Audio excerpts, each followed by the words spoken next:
सुप्रभात सभी को। पिछली क्लासेस में हमने बताया था राजा भोज के बारे में, परमार वंश के सबसे प्रतापी एवं विद्वान राजा के बारे में। प्रतापी इसलिए क्योंकि इनके जो साम्राज्य का विस्तार था, तो उत्तर में हम देखें चित्तौड़ से लेकर दक्षिण में कोंकण वाला क्षेत्र और पूर्व में उड़ीसा या महानदी वाला क्षेत्र से लेकर पश्चिम में गुजरात और साबरमती नदी वाला क्षेत्र, इतने क्षेत्र पर इनके साम्राज्य का विस्तार था। ठीक है, इसलिए ये प्रतापी राजा हुए।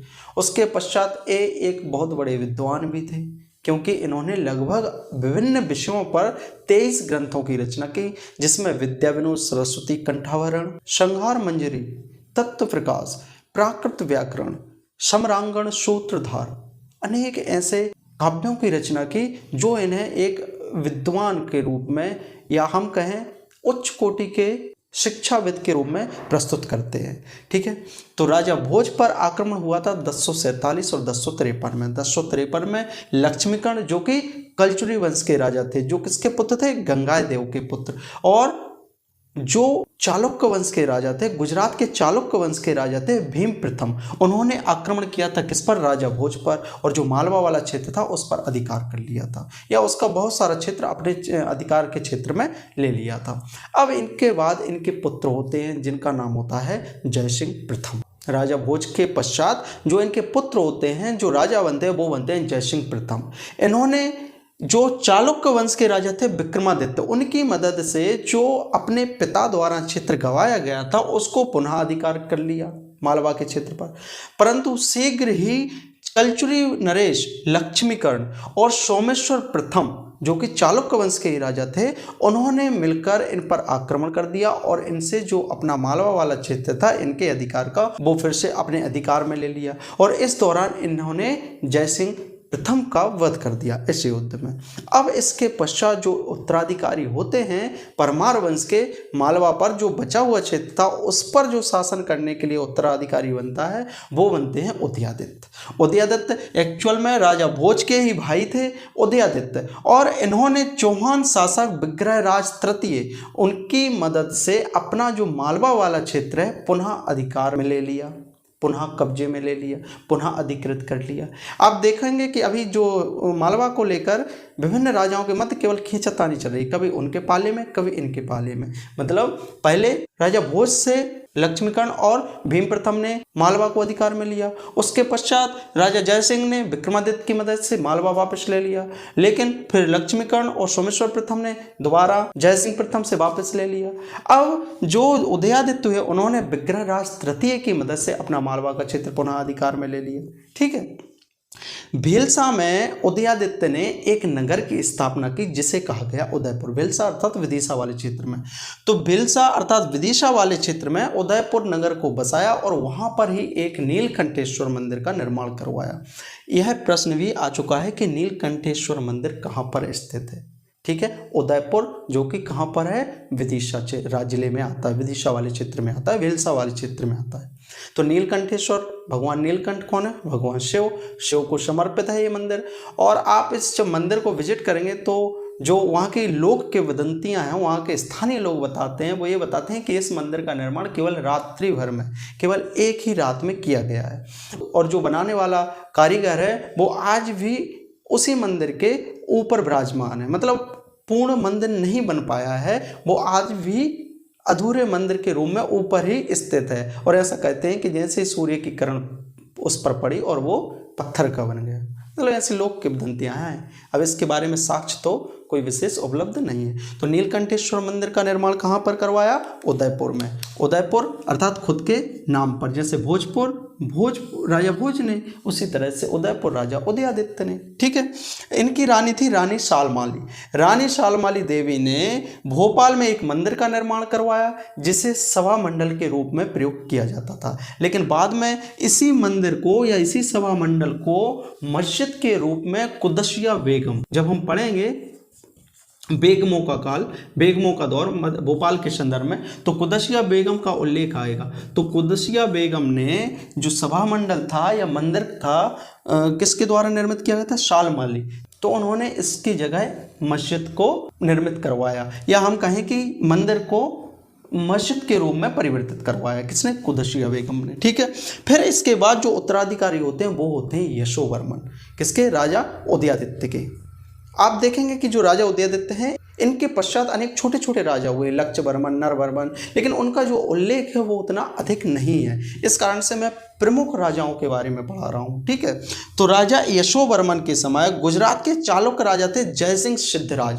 उन्होंने मालवा पर आक्रमण कर लिया और मालवा को बुरी तरह लूटा। इस कदर लूटा कि लगभग मालवा का अस्तित्व पूर्णता किस में चला गया था? जयसिंह सिद्धराज में। और इस कारण से इन्हें एक उपाधि दी गई थी जिससे कहा गया अवंतीनाथ। अवंतीनाथ अर्थात अवंती अर्थात उज्जैनी, तो मालवा वाला क्षेत्र अर्थात उज्जैनी वाला क्षेत्र, तो उस वाले क्षेत्र पर इन्होंने कब्जा कर लिया था। तो वहां के जो नाथ कहलाए, प्रभु कहलाए, अर्थात अवंती के नाथ, अवंती के प्रभु, उज्जैन के प्रभु, किसको उपाधि दी गई? जयसिंह सिद्धराज को अवंतीनाथ की उपाधि दी गई। ये कब की बात है? 1138 के लगभग की। ठीक है, और इसके बाद जो इनके उत्तराधिकारी होते हैं वो होते हैं राजा देवपाल। राजा देवपाल के समय इल्तुतमिश, इल्तुतमिश अर्थात गुलाम वंश का जो शासक था, इल्तुतमिश, रजिया सुल्तान इल्तुतमिश बलबन, ये किस वंश के थे?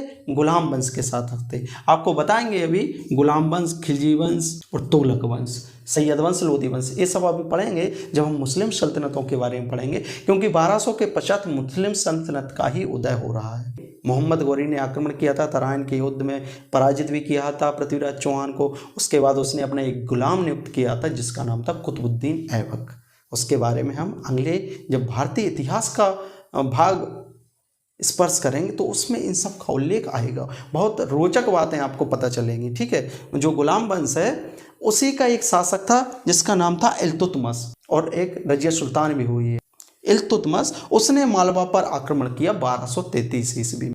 मालवा पर आक्रमण कर यहाँ पर लूट मार की, एक्चुअल में यहाँ पर अधिकार नहीं किया। आप देखेंगे कि मालवा कितना समृद्ध क्षेत्र रहा होगा कि जिसने भी आक्रमण किया उन्होंने केवल इस उद्देश्य से किया कि इस वाले क्षेत्र को हमें लूटना ही है। ठीक है, तो राजा देवपाल के पश्चात इनके जो उत्तराधिकारी होते हैं वो होते हैं जैतुंगी, जैतुंगी या जैतुंगी। ठीक है, जैतुंगी उत्तराधिकारी होते हैं। इन्हीं के समय बलबन, जो कि इल्तुतमिश के समान ही गुलाम वंश का ही शासक था बलबन, और उसने 1250 ईस्वी में आक्रमण करके फिर मालवा को लूटा। और जब मालवा को इतनी बार लूटेंगे तो आप सोचिए कि मालवा में माल तो बचेगा ही नहीं। समझ रहे हैं मेरी बात को? तो इस कारण से परमार वंश का जो राजा भोज ने एक सोने की चिड़िया के रूप में शासन को स्थापित किया था वो धीमे धीमे पतन की ओर आ गया था, और या हम कहें कि लगभग पतन हो ही चुका था। और जो जैतुंगी थे इनके पश्चात जो अंतिम शासक बनते हैं मालवा वंश के वो बनते हैं महलक देव। 1305 ईस्वी में अलाउद्दीन खिलजी का एक सेनापति था जिसका नाम था आइन उल मुल्क। ये प्रश्न भी आ चुका है, ठीक है, ध्यान रखिएगा। आइन उल मुल्क ने, जो कि किसका सेनापति था? अलाउद्दीन खिलजी का। अलाउद्दीन खिलजी के सेनापति ने 1305 ईस्वी में मालवा पर आक्रमण करके महलक देव को पराजित करके उनका वध कर दिया। और जो मालवा वाला क्षेत्र था, धार वाला क्षेत्र था, वो किस में सम्मिलित कर लिया गया? दिल्ली सल्तनत में। अर्थात अब जो मालवा वाला क्षेत्र था वो अब किसका भाग हो गया? दिल्ली सल्तनत का। ठीक है, तो ये थे अंतिम शासक महलक देव, परमार वंश के अंतिम शासक थे। 1305 ईस्वी में परमार वंश का अंत हो गया।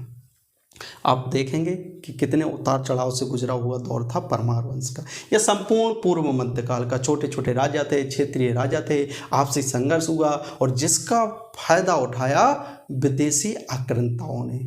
विदेशी मुस्लिम आक्रांताओं का प्रवेश भारत में हो चुका था। पंजाब के जो राजा थे वो इतने योग्य नहीं थे कि उन्हें रोक सकें।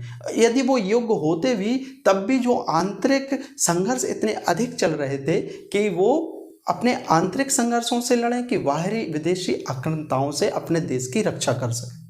लेकिन मैंने बताया था कि जो राजा भोज थे या विद्याधर थे उन्होंने पंजाब के शासकों को भले ही सीधे तौर पर सहयोग ना किया हो लेकिन अप्रत्यक्ष रूप से कहीं ना कहीं उनको सहायता भेजी थी, क्योंकि वो चाहते थे कि जो भारत रहे वो विदेशी आक्रांताओं से महफूज रहे।